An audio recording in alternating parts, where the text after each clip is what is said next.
Welcome to physics tutorial.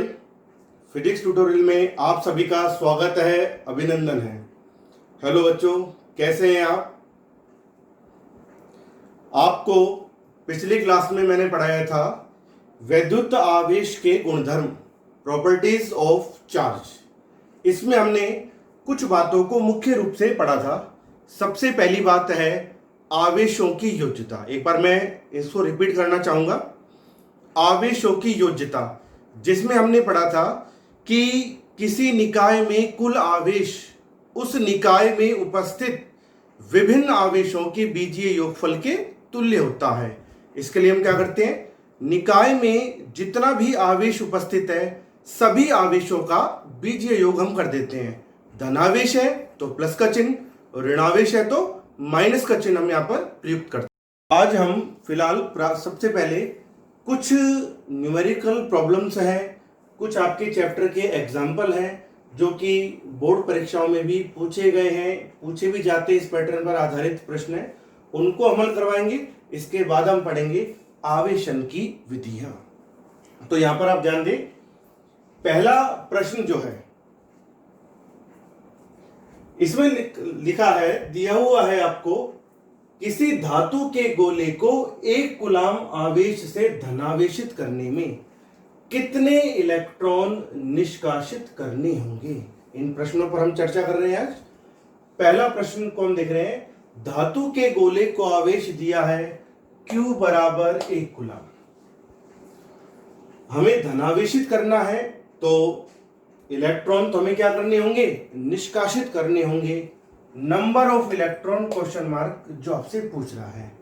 और आप जानते हैं एक इलेक्ट्रॉन पर आवेश का परिमाण होता है E बराबर 1.6 इंटू 10⁻⁻19 कूलाम। फॉर्मूला लेते हैं हम, क्वांटीकरण सिद्धांत होता है वैद्युत आवेश का क्वांटीकरण Q बराबर Ne, N बराबर Q अपॉन, यहां पर हमने प्लस माइनस का चिन्ह नहीं लगाया क्योंकि हमें पता है गोले को धनावेशित करना है, तो हमने अलग से उस चिन्ह को प्रदर्शित नहीं किया।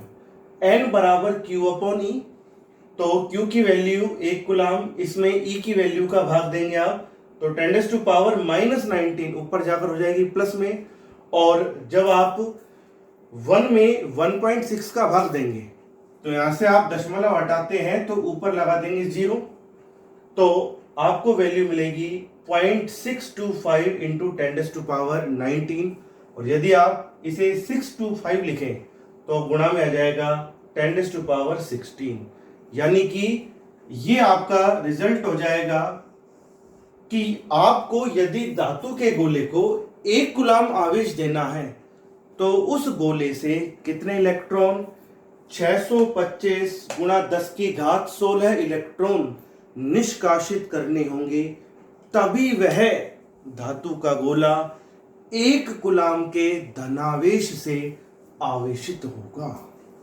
समझ आ गया? सेकंड प्रश्न में आपसे कहा गया है कि यदि किसी पिंड से प्रति सेकंड 10�9 इलेक्ट्रॉन दूसरे पिंड में स्थानांतरित होते हैं तो 1 कूलाम आवेश स्थानांतरण में कितना समय लगेगा। प्रश्न को फिर से रिपीट कर रहा हूं मैं एक बार।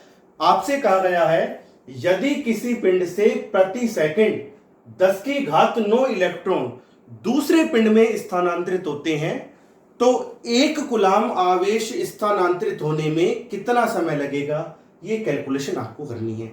बड़ा ही अच्छा प्रश्न है और एक तरह से मोस्ट क्वेश्चन है ये, जिसको हम अब हल कर रहे हैं, क्योंकि कैलकुलेशन बहुत बड़ी नहीं है, कोई मेथड बहुत बड़ा नहीं है। इसमें देखो क्या चीज है जो जिस पर आपको ध्यान देनी है, किस बात पर आपको ध्यान देना है। देखो यहां पर आपको इलेक्ट्रॉन्स का स्थानांतरण दे रखा है कि हर 1 सेकंड में 10�9 इलेक्ट्रॉन स्थानांतरित हो रहे हैं। अब कोई निकाय जैसे जैसे इलेक्ट्रॉनों को निष्कासित करेगा तभी तो उस पर धनावेश बढ़ेगा, और आपको पता है 1 कूलाम धनावेश उस निकाय पर हमें चाहिए तो कितने इलेक्ट्रॉन निकलने चाहिए उससे, 625 गुणा 10⁻16 इलेक्ट्रॉन। हालांकि देखो इसमें क्या है, देखो इलेक्ट्रॉन निष्कासन की दर आपको दे रखी है और आवेश आने का समय आपसे पूछ रहा है, तो आपके पास 2 तरीके हैं, या तो आप इन इलेक्ट्रॉन्स की संख्या को आवेश में चेंज कर ले, ताकि हम बता सके कि प्रति सेकंड, आपसे कहा ना 10 की घात 9 इलेक्ट्रॉन स्थानांतरित हो रहे हैं, तो या तो आप इन इलेक्ट्रॉन्स की संख्या को किसमें चेंज करें, आवेश में, ताकि आप कह सकें कि प्रति सेकंड इतना आवेश स्थानांतरित हो रहा है, तो 1 कूलाम आवेश स्थानांतरित होने में इतना समय लगेगा। या फिर 1 कूलाम आवेश को आप किसमें चेंज करें, इलेक्ट्रॉन्स की संख्या में, जो हम कर चुके हैं, पहले कर चुके हम। पर यदि प्रश्न आता है तो ऐसा नहीं कि पहले कर दिया, आपको भी हल करना होगा कि 1 कूलाम आवेश में इतने इलेक्ट्रॉन्स होते हैं, 625 गुणा 10 की घात 16 इलेक्ट्रॉन। या हम कह सकते हैं ना कि 1 कूलाम आवेश आने में लगा समय, ये ऐसे बोल दो, 625 गुणा 10 की घात 16 इलेक्ट्रॉन निकलने में लगा समय, बात तो एक ही है। 625 गुणा 10 की घात 16 इलेक्ट्रॉन निकलेंगे तो अपने आप ही निकाय पर कितना आवेश आ जाएगा, 1 कूलाम आवेश आपको प्राप्त हो जाएगा। तो सबसे पहले हमें ये तर्क देना है यहां पर, 1 कूलाम आवेश, 1 कूलाम आवेश के लिए स्थानांतरित इलेक्ट्रॉनों की संख्या निकाल चुके ना, ये मैं निकाल चुका, आप नहीं कहोगे कि निकाल चुके, आपको खुद के निकाल के देखना होगा इसे, ठीक है। तो 1 कूलाम आवेश के लिए स्थानांतरित इलेक्ट्रॉन्स की संख्या है 625 गुणा 10 की घात 16। तो जो ये प्रश्न में कहा है ना 1 कूलाम आवेश स्थानांतरण में, हम अब इसको नहीं बोलेंगे, हम बोलेंगे 625 गुणा 10 की घात 16 इलेक्ट्रॉन स्थानांतरण में समय। बात वही है, 1 कूलाम आवेश बोल दो या 625 गुणा 10 की घात 16 इलेक्ट्रॉन आप कहते हैं, एक ही बात है। अब प्रश्न को, प्रति सेकंड 10 की घात 9 इलेक्ट्रॉन स्थानांतरित हो रहे हैं, यानी कि 10 की घात 9 इलेक्ट्रॉन, 10 की घात 9 इलेक्ट्रॉन स्थानांतरण में समय कितना है, 1 सेकंड। 10 की घात 9 इलेक्ट्रॉनों को स्थानांतरित होने में लगा समय कितना है, 1 सेकंड। तो 1 इलेक्ट्रॉन को स्थानांतरित होने में कितना समय लगेगा, 1/10 की घात 9। कितना लगेगा, 1/10 की घात 9। 1 इलेक्ट्रॉन को स्थानांतरित होने में समय लगेगा 1/10 की घात 9 सेकंड। हमें कितना स्थानांतरण करवाना है, 1 कूलाम आवेश का। 1 कूलाम आवेश का मतलब हम निकाल दिया, तो आप लिख देंगे इसलिए 625 गुणा 10 की घात 16 इलेक्ट्रॉन, इसका मतलब हो गया 1 कूलाम आवेश। ये हो गया ना, के स्थानांतरण में लगा समय बराबर, इसको आप आगे बढ़ा देना, के स्थानांतरण में लगा समय बराबर 1/10 की घात 9, यही होगा।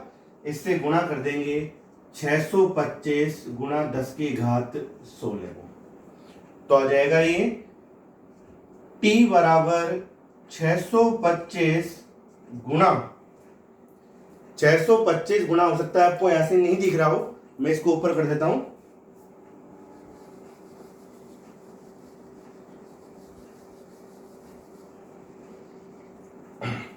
तो 625 गुणा 10 की घात 16, यहां लिख रहा हूं मैं इसको, 10 की घात 16 इलेक्ट्रॉन, यानी कि 1 कूलाम आवेश। यही होगा कि स्थानांतरण में लगा समय बराबर 1/10 की घात 9 गुणा 625 गुणा 10 की घात 16, तो आ जाएगा आपके पास ये 625 गुणा 10 की घात, ऊपर 16 है, नीचे है 9, ऊपर जाएगी माइनस की हो जाएगी, तो कितनी हो जाएगी 10⁻7। समय का मात्रक क्या होता है, सेकंड। आप तो यहां तक निकाल के छोड़ दो, बाकी यदि आपकी इच्छा हो तो आप इसे और आगे भी हल कर दें। समय का इनके मात्रक सेकंड होता है, हमने यहां पर निकाल के छोड़ दिया 625 गुणा 10 की घात 7 सेकंड, यह आ जाएगा 1 कूलाम आवेश के स्थानांतरण में लगा समय। अब आप चाहो तो इसको और भी चेंज कर सकते हैं आगे, क्योंकि किस में आ चुका है ये समय आपके पास, सेकंड में। आप चाहो तो इसे किस में चेंज कर सकते हैं, घंटों में चेंज कर सकते हैं। घंटों में चेंज करोगे तो आप जानते हैं 1 घंटे में होते हैं 3600 सेकंड, तो 1 सेकंड में कितने घंटे हो जाएंगे, 1/3600, 3600 का भाग दोगे तो ये घंटों में चेंज हो जाएगा, ठीक है। फिर इसमें 24 का भाग दोगे तो ये किस में चेंज हो जाएगा, दिन में चेंज हो जाएगा। और इसमें 365 का भाग दोगे तो किस में चेंज हो जाएगा, वर्ष में। बाकी आपकी इच्छा है, यहीं तक ही छोड़ सकते हैं आप। 625 गुणा 10⁻7 सेकेंड, इतना समय लगेगा एक कूलाम आवेश के स्थानांतरण में, यानी कि 625 गुणा 10⁻16 इलेक्ट्रॉन के स्थानांतरण में समय। समझ में आ गई सभी को आपको। अब तीसरे प्रश्न को हम देखते हैं।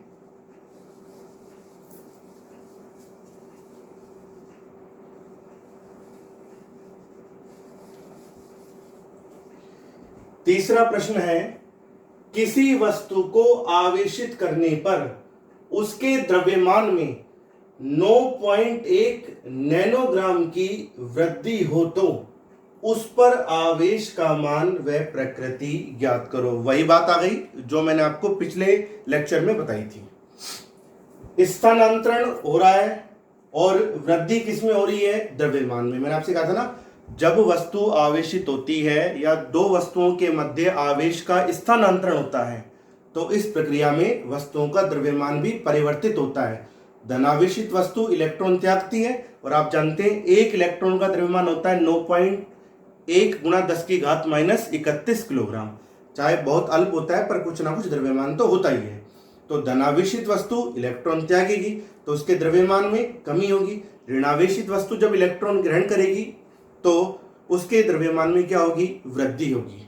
तो यहां पर आप देखें, द्रव्यमान में देखो, वस्तु को आवेशित करने पर उसके द्रव्यमान में 9.1 नैनोग्राम की वृद्धि हो रही है। अब वस्तु के द्रव्यमान में वृद्धि हो रही है, इसका मतलब क्या हुआ कि वस्तु इलेक्ट्रॉन त्याग रही है या इलेक्ट्रॉन ग्रहण कर रही है, इलेक्ट्रॉन ग्रहण कर रही है, तभी तो द्रव्यमान में उसकी वृद्धि हो रही है। कितनी वृद्धि हो रही है, 9.1 नैनोग्राम। तो यहां पर द्रव्यमान में जो वृद्धि दे रखी है डेल्टा एम, ये आपको दे रखी है 9.1 गुणा नैनोग्राम है। तो सबसे पहले नैनोग्राम से नैनो शब्द हटाएं तो क्या लगाएंगे, 10⁻⁻9 ग्राम। क्योंकि हमें एम की मात्रक चाहिए, अब इस ग्राम को चेंज कर देंगे किलोग्राम में।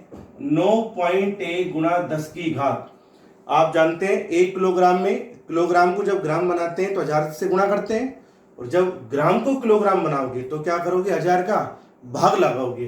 तो 1000 का भाग लगाने का मतलब क्या हुआ, 10⁻3 से गुणा करना है या 10⁻³ से गुणा करना, 10⁻³ से गुणा करना, तो आ जाएगा 10⁻12 किलोग्राम।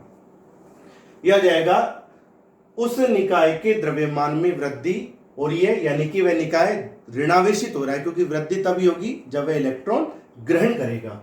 9.1 गुणा 10⁻12 किलोग्राम।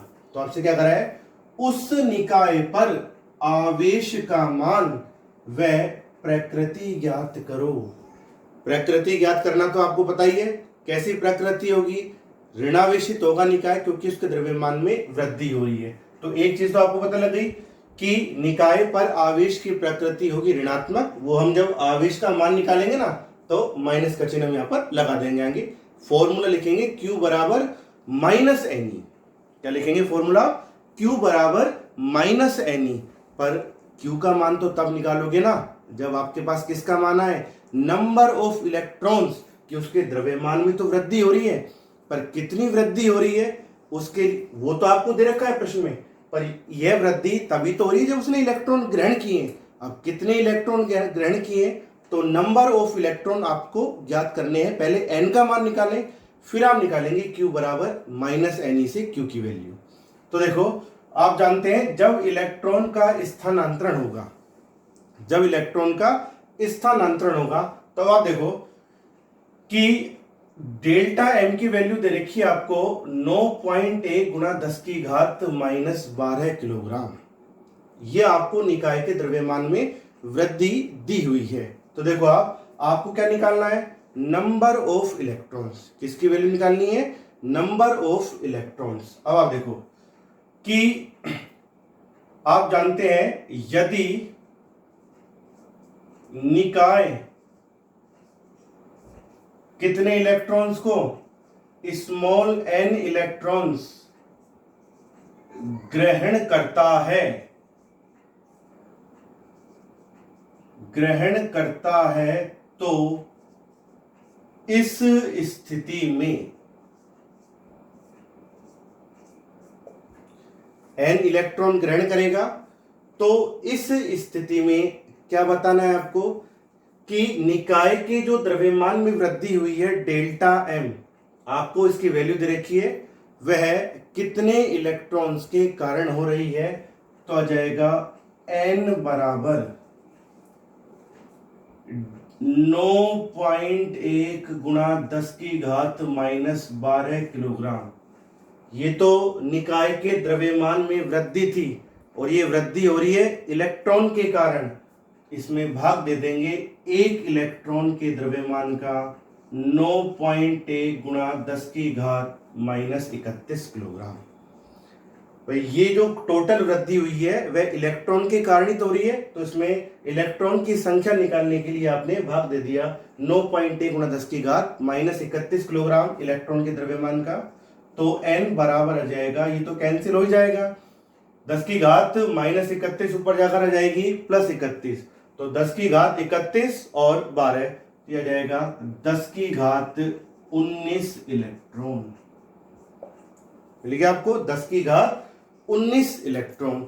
अब आप लगा दो, इसलिए Q बराबर होगा माइनस Ne, क्योंकि द्रव्यमान में वृद्धि हो रही है, इलेक्ट्रॉन ग्रहण किए हैं, तो माइनस n की वैल्यू 10 की घात 19, E की वैल्यू 1.6 इंटू 10⁻⁻19, ये कैंसिल हो जाएगा, तो Q is equals to minus 1.6 coulomb. यह जाएगा उस निकाय पर आवेश। समझ में आ गया सभी को। द्रव्यमान में वृद्धि हो रही थी, तो आप जानते हैं एक इलेक्ट्रॉन के कारण द्रव्यमान में कितनी वृद्धि होगी, 9.1 गुणा 10 की घात माइनस 31 किलोग्राम जब इलेक्ट्रॉन आएगा। तो कितने इलेक्ट्रॉन आए, तो टोटल जितनी वृद्धि हुई है निकाय के द्रव्यमान में, उसमें एक इलेक्ट्रॉन के द्रव्यमान का भाग दे दिया, तो 10 की घात 19 इलेक्ट्रॉन उस निकाय ने ग्रहण किए हैं। तो जितने ग्रहण किए हैं उस आधार पर हमने Q की वैल्यू निकाली, Q बराबर माइनस Ne, तो आ जाएगा माइनस 1.6 कूलम। समझ में आ गया सभी को। अब हम बात करें चौथे प्रश्न की।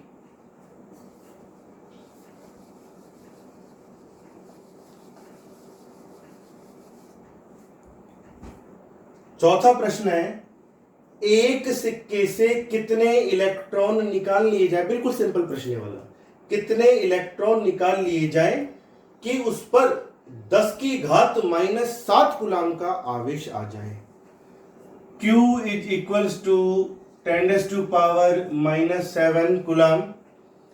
आपसे पूछ रहा है n की वैल्यू, तो आप जानते हैं Q बराबर Ne, n is equals to Q upon E। 10⁻⁻7 को डिवाइड करेंगे 1.6 इंटू 10⁻⁻19।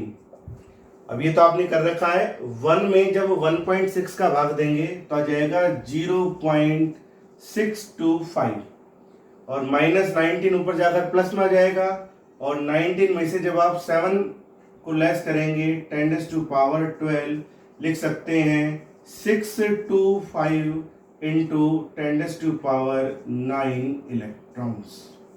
यह जाएगा उस निकाय से निकाले गए इलेक्ट्रॉन की संख्या। समझ में आएगी सभी को यहां तक। अब लास्ट प्रश्न देखें, एक कप जल जिसमें कितना जल भरा हुआ है अनुमानित दे रखा है प्रश्न में, 250 ग्राम जल कप में भरा हुआ है, से कितना धन व ऋणावेश, 250 ग्राम जल में कितना धनावेश व ऋणावेश होगा, ज्ञात कीजिए। ये प्रश्न भी महत्वपूर्ण है बेटा, ये वाला भी। कैसे निकालोगे, करने का तरीका बिल्कुल इजी है, कोई ज्यादा डिफिकल्ट मेथड नहीं है। देखिए आप, हमें पता लग जाएगा। देखो, जल का एक अणु होता है H2O, ये होता है जल का एक अणु। अब देखो, जल के एक अणु में कितने प्रोटॉन होंगे और कितने इलेक्ट्रॉन होंगे। प्रोटॉन और इलेक्ट्रॉन पता लग जाएगा तो हम आसानी से निकाल लेंगे कितना आवेश होगा। देखो, H2O कितने इलेक्ट्रॉन होंगे, देखो H2 प्लस में O, तो ऑक्सीजन के परमाणु के नाभिक में कितने प्रोटॉन है? 8। यहां पर होंगे 2, तो टोटल आ जाएगा 10 प्रोटॉन व 10 इलेक्ट्रॉन। और आप जानते हैं कोई भी निकाय जो होता है वह विद्युत उदासीन ही होता है, तो आपको आसानी से मिल जाएगा जितने प्रोटॉन है उतने इलेक्ट्रॉन है, तो जितना धनावेश होगा उतना ही ऋणावेश होगा, पर वह होगा कितना ये चीज आपको बतानी है। देखो जल की जो मात्रा दे रखी है वो कितनी दे रखी है आपको? 250 ग्राम। ये जल का द्रव्यमान दे रखा है स्मॉल m बराबर 250 ग्राम। ठीक है, अब आप जानते हैं आपको सबसे पहले तो ये बताना है, ये तो पता लग गया जल के एक अणु के अंदर 10 प्रोटॉन है और 10 इलेक्ट्रॉन है, पर 250 ग्राम जल में जल के कितने अणु होंगे वो कैलकुलेशन भी तो आपको करनी है। आप जानते हैं किसी निकाय के 1 मोल में उपस्थित अणुओं की संख्या को हम क्या कहते हैं? अवोगाद्रो संख्या, जो आप जानते हैं 6.02 इंटू 10⁻23 ये होती है। तो देखो आप सबसे पहले हम निकालेंगे जल के मोल। क्या होता है जल का मोल का सूत्र? क्या होता है? ग्राम द्रव्यमान बटा अणुभार। तो ग्राम द्रव्यमान कितना है? 250 और अणुभार होता है जल का 18, जल के एक अणु का 18। ठीक है, ये क्या आ गए? जल के मोल। इसलिए अणुओं की संख्या आप जानते हैं 1 मोल में अणुओं की संख्या आपको पता है, तो जल के जो इतने मोल आएंगे इस मोल में कितने अणु होंगे?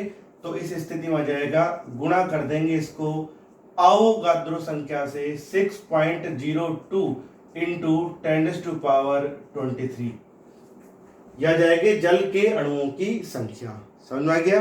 अब आप देखो इतने अणु हैं 250 ग्राम जल के अंदर, एक अणु में कितने प्रोटॉन है? 10 प्रोटॉन और 10 इलेक्ट्रॉन। तो कोई सी भी एक निकाल लो आप, तो धनावेश निकाल लो उतना ही ऋणावेश होगा। इसलिए आप निकालेंगे कुल धनायन कैपिटल N बराबर जितने अणु हैं, एक अणु के अंदर कितने प्रोटॉन है? 10 प्रोटॉन, तो गुणा कर देंगे 10 से 250 बटे 18 गुणा 6.02 गुणा 10⁻23। ये तो 250 ग्राम जल के अंदर अणुओं की संख्या गई, और एक अणु के पास 10 प्रोटॉन है, तो इतने अणुओं के पास कितने प्रोटॉन होंगे? गुणा कर देंगे 10 से। ये किसकी संख्या आ गई? प्रोटॉनों की संख्या, यानी कि धनायनों की संख्या, प्रोटॉनों की संख्या। और आप जानते हैं एक प्रोटॉन पर आवेश कितना होता है, इसलिए Q बराबर प्लस Ne। Q बराबर, हाँ भाई, तो आ जाए। अच्छा इसको छोड़ो आप इससे, क्योंकि फिर इसमें कंफ्यूजन होगा आपको। आप सोचेंगे Q बराबर प्लस Ne क्यों लगा दिया, वो तो इलेक्ट्रॉन्स के लिए होता है, कोई दिक्कत नहीं, आप ध्यान दो। टोटल धनायन कितने हो गए? गुणा कर दिया 10 से, क्योंकि एक अणु के अंदर 10 प्रोटॉन है। अब आप जानते हैं एक प्रोटॉन पर आवेश कितना होता है? 1.6 गुणा 10⁻−19। तो टोटल धनावेश निकालने के लिए आप इसको गुणा कर देंगे कुल धनावेश Q बराबर 250 बटे 18 गुणा 6.02 गुणा 10⁻23 और एक हो जाएगी 24 गुणा में 1.6 गुणा 10⁻−19, यह जाएगा कूलम में। इस कैलकुलेशन को आप हल करेंगे, कर लेंगे हल, मुझे पता है, विश्वास है, कर लोगे आप हल। तो आपको जितना धनावेश मिलेगा उतना ही क्या हो जाएगा? जितना धनावेश है उतना ही आप लिख देंगे, इतना ही ऋणावेश होगा। तो Q बराबर जितनी वैल्यू प्लस में आएगी उतनी वैल्यू माइनस में आ जाएगी। यह जाएगा 1 कप जल जिसके अंदर 250 ग्राम जल भरा हुआ है, तो आपको उस जल के अंदर कितना धनावेश है कितना ऋणावेश है उसकी आपको वैल्यू प्राप्त हो जाएगी। समझ में आ गया सभी को? तो ये कुछ प्रश्न थे जिन पर आज हमने चर्चा की थी, जो आधारित थे आपके क्वांटीकरण सिद्धांत पर और योज्यता वाले सिद्धांत पर, जिनको हमने हल किया। अब हम बात करते हैं आवेशन की प्रक्रिया या आवेशन की विधियां, कि पदार्थों को या वस्तुओं को हम किन किन प्रक्रियाओं द्वारा आवेशित कर सकते हैं उसकी हम बात करेंगे।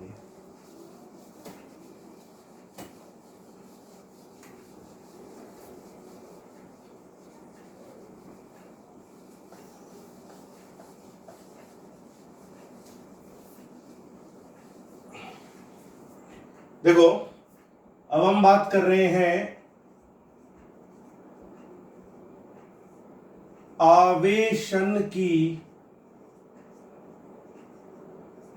विधियां, ऐसे लिख दो आप, तो आवेशन की विधि, आवेशन की विधि बोलते हैं या आवेशन की प्रक्रिया आप इसे कह सकते हैं कि पदार्थों को हम किन किन तरीकों से आवेशित कर सकते हैं। आवेशन की मुख्यतः 3 विधि होती हैं। पहली विधि होती है घर्षण द्वारा,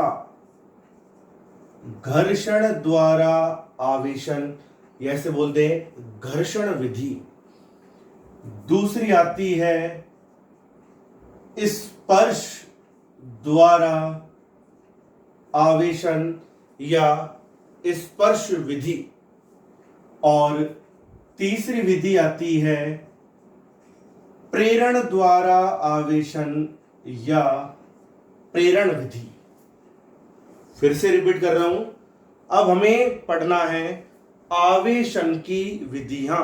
हम किन किन प्रक्रियाओं द्वारा पदार्थों को आवेशित कर सकते हैं, वस्तुओं को आवेशित कर सकते हैं। पहली विधि घर्षण विधि, दूसरी स्पर्श विधि और तीसरी है प्रेरण विधि।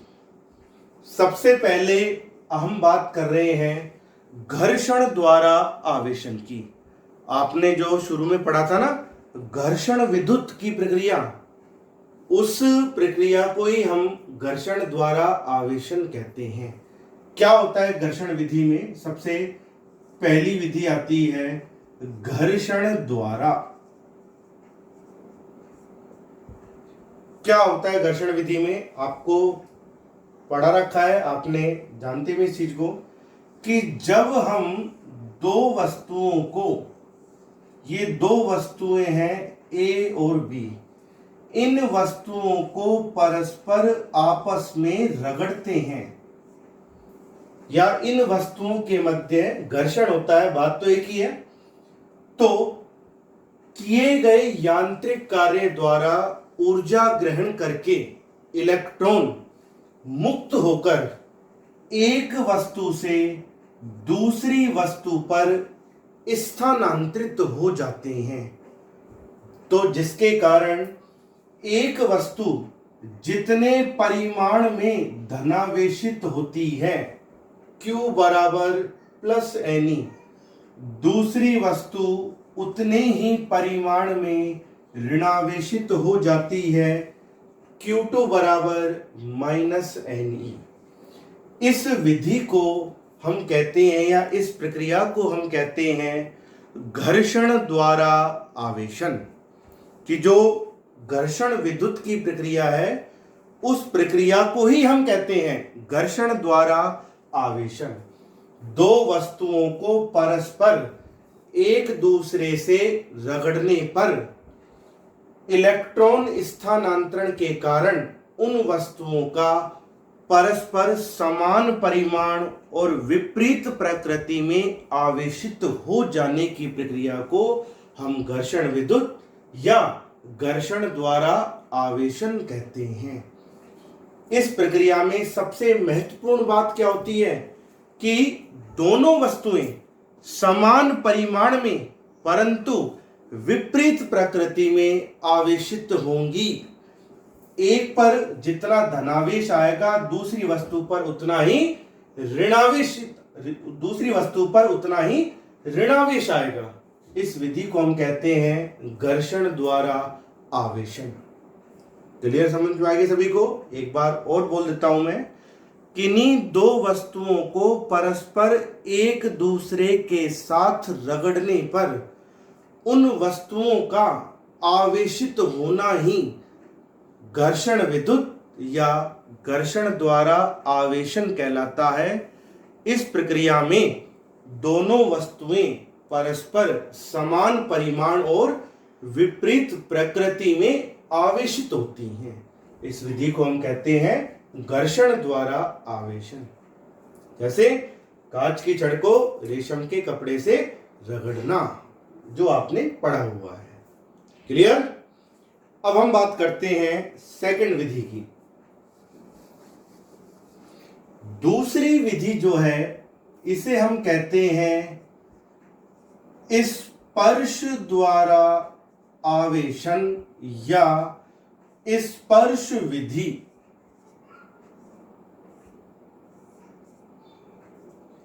इस विधि में क्या होता है, हम एक चालक तो लेते हैं आवेशित, हम एक तो आवेशित चालक लेते हैं जिस पर कोई सा भी परिणामी आवेश हो, धनावेश हो या ऋणावेश, दो ही कंडीशन हो सकती है। मान लीजिए एक चालक है या चालक गोला जो कि धनावेशित है, अर्थात इस पर कौन सा आवेश, परिणामी आवेश उपस्थित है, धनावेश उपस्थित है। दूसरा चालक लेते हैं जो कि अनावेशित है। अब हमें स्पर्श द्वारा आवेशन, जैसे नाम से पहचानो इस चीज को, स्पर्श। स्पर्श का मतलब क्या होता है, एक दूसरे के साथ टच होना, यानी कि दोनों वस्तुओं को आपस में स्पर्श कराएं, और यदि स्पर्श नहीं करा पाते हैं तो इन्हें हम किसी चालक तार की सहायता से आपस में जोड़ दें। ठीक है, आप इसे स्पर्श द्वारा आवेशन भी कह सकते हैं या संपर्क द्वारा आवेशन भी कह सकते हैं, क्योंकि हमने क्या करा है, इस विधि में दोनों वस्तुओं को आपस में स्पर्श करा के रखा है या फिर उन्हें किसी चालक तार की सहायता से जोड़ दिया। क्लियर? परिभाषा क्या होगी वो तो मैं आपको लास्ट में बता दूंगा। तो ये चालक है अनावेशित, ये चालक कैसा है, धनावेशित। कोई से मान लो धनावेशित मान लो या ऋणावेशित मान लो, हमने तो एक मान लिया धनावेशित है। अब जब ये चालक धनावेशित होगा तो इस चालक का जो धनावेश है, आप जानते हैं चालक के पास तो मुक्त इलेक्ट्रॉन तो होते हैं सभी चालकों के पास, तो इस चालक का धनावेश इस अनावेशित चालक के मुक्त इलेक्ट्रॉनों को क्या करेंगे, अपनी ओर आकर्षित करेंगे। तो मुक्त इलेक्ट्रॉन जैसे ही इस चालक तार में से होते हुए कुछ इलेक्ट्रॉन इस धनावेशित चालक पर पलायन करेंगे। अब तो इलेक्ट्रॉन ऋणावेश होता है, तो जैसे जैसे ये इलेक्ट्रॉन इस धनावेशित चालक पर पहुंचेंगे तो इस चालक का जो धनावेश है वह धीरे धीरे क्या होगा, कम होता जाएगा। और जैसे जैसे इस चालक से इलेक्ट्रॉन इस धनावेशित चालक पर आएंगे तो इलेक्ट्रॉन की कमी के कारण ये अनावेशित चालक धीरे धीरे कैसा हो जाएगा, धनावेशित हो जाएगा, अर्थात इस पर धनावेश क्या होगा, बढ़ता जाएगा। ये प्रक्रिया कब तक चलेगी, जब तक कि दोनों चालकों पर विभव एक समान न हो जाए। अब आप पूछेंगे विद्युत विभव होता क्या है, तो फिलहाल आप इतना ही समझे। आगे जो आप चैप्टर पढ़ेंगे, चौथा चैप्टर है आपके इलेक्ट्रोस्टैटिक में, मैंने बताया था आपको पहली यूनिट में 4 चैप्टर का समायोजन है। चौथा पार्ट जो है वो विद्युत विभव पर ही आधारित है, तो इसका पूरा जो कॉन्सेप्ट है विद्युत विभव का हम उस चैप्टर में पढ़ेंगे। तो देखो, स्पर्श द्वारा आवेशन विधि में दोनों चालक जो हैं वो कैसी प्रकृति में आवेशित हो रहे हैं, परिमाण की बात नहीं कर रहा मैं अभी, कैसी प्रकृति में आवेशित हो रहे हैं, समान प्रकृति में आवेशित होंगे। अब इन चालकों पर आवेश का परिमाण कितना होगा, भाई घर्षण विधि में तो आपको बताया चालकों पर आवेश का परिमाण समान होगा, क्योंकि एक चालक जितने इलेक्ट्रॉन त्यागेगा दूसरा चालक उतने ही इलेक्ट्रॉन ग्रहण करेगा। आवेश का परिमाण तो समान होगा पर प्रकृति विपरीत होगी। स्पर्श द्वारा आवेशन की विधि में चालकों पर आवेश का परिमाण तो समान आएगा,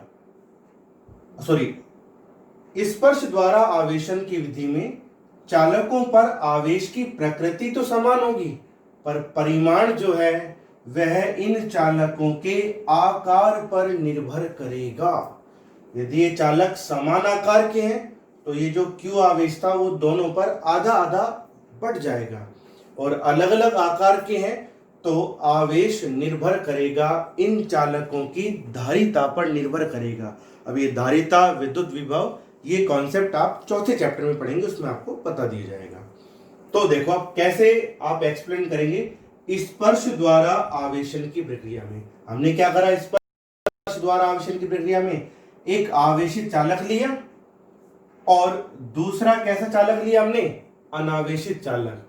और जब हम अनावेशित चालक को किसी आवेशित चालक से स्पर्श कराते हैं या किसी चालक तार की सहायता से हम जोड़ते हैं तो वह अनावेशित चालक आवेशित चालक के समान प्रकृति में आवेशित होगा या विपरीत प्रकृति में आवेशित होगा, समान प्रकृति में ही आवेशित होगा। परिमाण की बात हम अभी नहीं करेंगे क्योंकि परिमाण डिपेंड करेगा इनके आकार पर।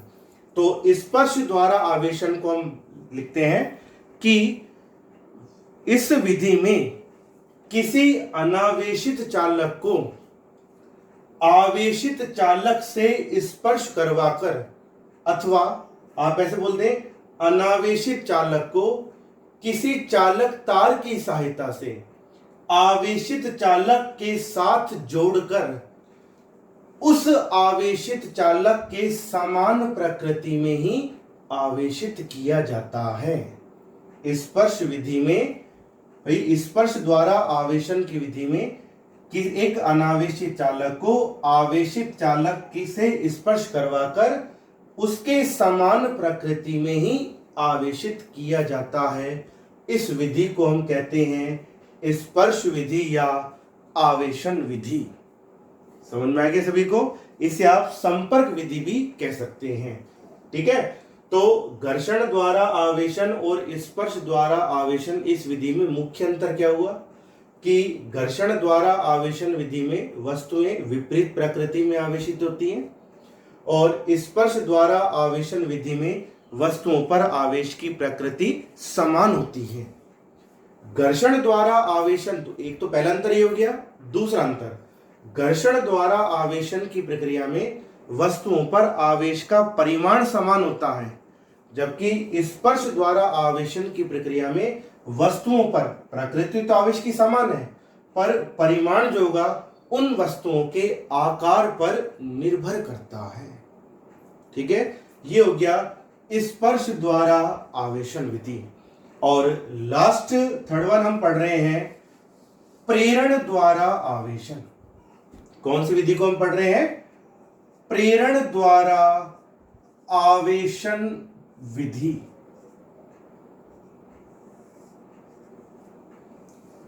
ठीक है, यहां तक देखिए आप प्रेरण द्वारा आवेशन की प्रक्रिया क्या होती है।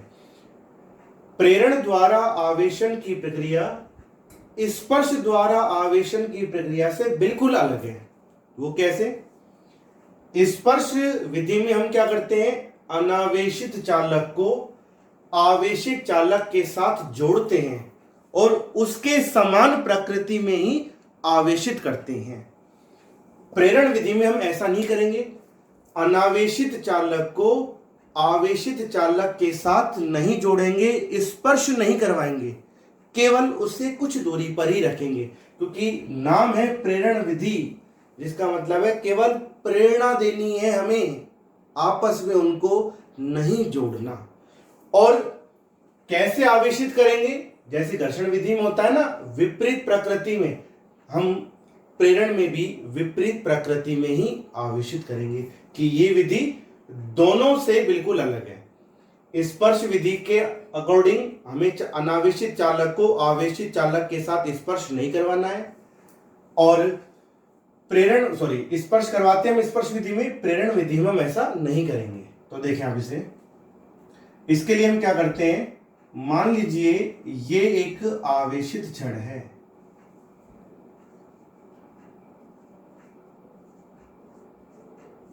कैसी भी हो सकती है, धनावेशित भी हो सकती है और ऋणावेशित भी हो सकती है। मान लीजिए ये जो आवेशित क्षण है वह पॉजिटिव है, अर्थात इस पर धनावेश उपस्थित है।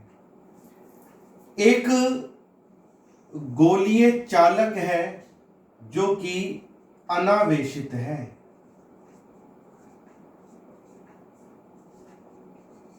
अब हमें क्या करना है, स्पर्श विधि काम में नहीं लेनी है। अनावेशित चालक को इस आवेशित क्षण के साथ हमें जोड़ना नहीं है, स्पर्श नहीं कराना, पर फिर भी हमें विपरीत आवेशित करना है। तब हम क्या करते हैं, जैसे हम इस धनावेशित क्षण को, आवेशित वस्तुएं पॉजिटिव नेगेटिव कैसी हो सकती है, जैसे हम इस धनावेशित क्षण को आवेशित चालक के निकट लाते हैं, तो आवेशित चालक के निकट लाने पर इस क्षण का जो धनावेश है वह चालक के मुक्त इलेक्ट्रॉनों को क्या करेगा, अपनी ओर आकर्षित करेगा। यही होगा। अब स्पर्श विधि में भी यही होता है कि धनावेशित चालक का धनावेश अनावेशित चालक के मुक्त इलेक्ट्रॉनों को अपनी ओर आकर्षित करता है, पर उसमें तो क्या होता है, इलेक्ट्रॉन धनावेशित चालक पर पहुंच जाते हैं। क्यों? क्योंकि वे वस्तुएं आपस में जुड़ी हुई हैं। यहां पर ऐसा नहीं है कि जैसी धनावेशित वस्तु इस अनावेशित चालक के मुक्त इलेक्ट्रॉनों को अपनी ओर आकर्षित करेगा, तो इस अनावेशित चालक के जो मुक्त इलेक्ट्रॉन हैं वे कहां पर आ जाएंगे, इस तरफ आकर एकत्रित हो जाएंगे, पर इस चालक पर नहीं जा पाएंगे, क्योंकि ये दोनों आपस में जुड़ी हुई नहीं है, एक दूसरे के निकट है। तो इस अनावेशित चालक का ये वाला भाग इलेक्ट्रॉनों की अधिकता के कारण कैसा हो गया, ऋणावेशित हो गया, जबकि इसके ठीक विपरीत वाला भाग इलेक्ट्रॉनों की कमी के कारण धनावेशित हो जाएगा। क्या अभी भी आवेशित चालक जो अनावेशित चालक था वो आवेशित हो गया क्या? नहीं, अभी भी जितना एक तरफ धन ऋणावेश है उतना ही दूसरी तरफ धनावेश है। अभी भी इस चालक का कुल परिणामी आवेश कितना है? 0 है। अब हम क्या करते हैं, एक चालक तार की सहायता से इसके धनावेशित भाग को भू संपर्कित कर देते हैं, यानी कि पृथ्वी से जोड़ देते हैं। पृथ्वी एक चालक ही तो है। तो जैसे आप इसके धनावेशित भाग को भू संपर्कित करेंगे तो हम कहते तो ये हैं कि चालक का धनावेश पृथ्वी में चला जाता है, जबकि वास्तविकता क्या है, जैसे आप इसे भू संपर्कित करेंगे तो पृथ्वी की सतह से कुछ इलेक्ट्रॉन निकलकर इस चालक के धनावेशित भाग पर आते हैं। जितना प्लस था उतना ही क्या हुआ, माइनस। तो इस स्थिति में चालक का जो ये दूसरा भाग होता है, इलेक्ट्रॉन आने के कारण कैसा हो जाएगा, उदासीन हो जाएगा। समझ में आ गया?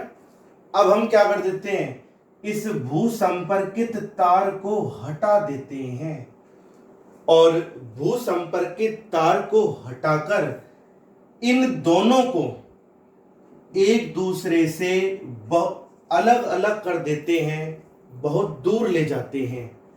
जैसे हम इस चालक को, जो कि पहले अनावेशित था, इसको हम इस आवेशित वस्तु से दूर ले जाएंगे तो इस चालक के इलेक्ट्रॉनों पर इस धनावेशित वस्तु का आकर्षण क्या होगा, खत्म हो जाएगा, बहुत कम हो जाएगा।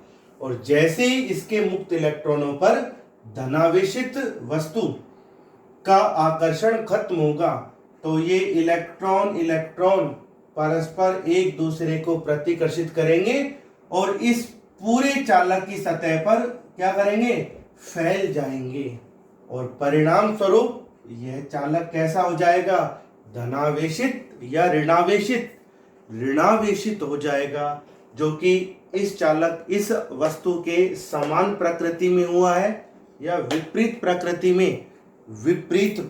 में। इस प्रक्रिया को हम क्या कहते हैं, प्रेरण द्वारा आवेशन।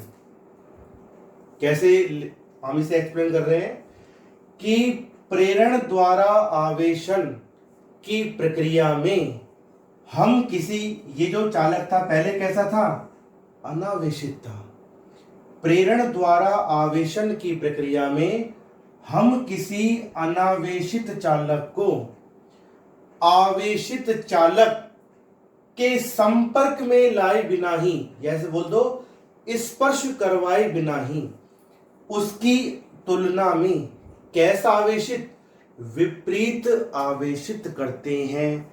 इस प्रक्रिया को हम कहते हैं प्रेरण विधि या प्रेरण द्वारा आवेशन विधि। मैं फिर से एक्सप्लेन कर रहा हूं कि प्रेरण द्वारा आवेशन की प्रक्रिया वह प्रक्रिया है जिसमें हम किसी अनावेशित चालक को आवेशित चालक से स्पर्श कराए बिना ही उसे विपरीत आवेशित करते हैं। इस प्रक्रिया को हम कहते हैं प्रेरण द्वारा आवेशन। यदि ये चालक, ये वस्तु ऋणावेशित होती तो प्रेरण के कारण जो ये अनावेशित चालक था वह कैसा होता, धनावेशित होता, ठीक विपरीत आवेश होता। और अब ये वस्तु धनावेशित थी जिसको हमने अनावेशित चालक के निकट लाए, तो प्रेरण के कारण यह अनावेशित चालक कैसा हो गया है। विधि को हम कहते हैं प्रेरण विधि। समझ में आ गया सभी को। तो इन चीजों पे आप थोड़ा सा फोकस करें, थोड़ा सा ध्यान दें। कोई समस्या हो तो आप मुझसे पूछ सकते हैं। ये होती है प्रेरण द्वारा आवेशन विधि। ठीक है।